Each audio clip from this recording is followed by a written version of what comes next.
ಒಂದು ಕಾಡಿನಲ್ಲಿ ಒಂದು ಸಿಂಹ ವಾಸಿಸುತ್ತಿತ್ತು. ಅದು ತುಂಬಾ ಬಲಶಾಲಿ ಮತ್ತು ಭಯಾನಕವಾಗಿತ್ತು. ಒಂದು ದಿನ ಸಿಂಹ ನಿದ್ರಿಸುತ್ತಿದ್ದಾಗ ಒಂದು ಚಿಕ್ಕ ಇಲಿ ಅದರ ಮೈಮೇಲೆ ಆಟವಾಡಲು ಪ್ರಾರಂಭಿಸಿತು. ಸಿಂಹಕ್ಕೆ ತುಂಬಾ ಕೋಪ ಬಂತು ಮತ್ತು ಅದು ಇಲಿಯನ್ನು ಹಿಡಿಯಿತು. ಇಲಿ ಸಿಂಹದ ಕಾಲುಗಳನ್ನು ಹಿಡಿದುಕೊಂಡು ಬೇಡಿಕೊಂಡಿತು, ದಯವಿಟ್ಟು ನನ್ನನ್ನು ಬಿಟ್ಟುಬಿಡಿ. ನಾನು ನಿಮಗೆ ಎಂದಾದರೂ ಸಹಾಯ ಮಾಡುತ್ತೇನೆ.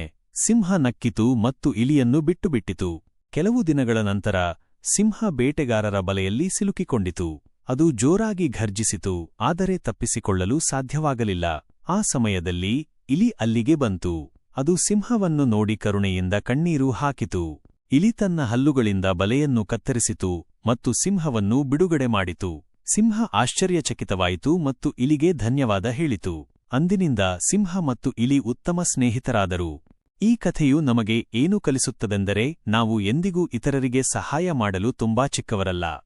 ನಾವು ಯಾವಾಗಲೂ ಇತರರಿಗೆ ದಯೆ ಮತ್ತು ಗೌರವದಿಂದ ವರ್ತಿಸಬೇಕು.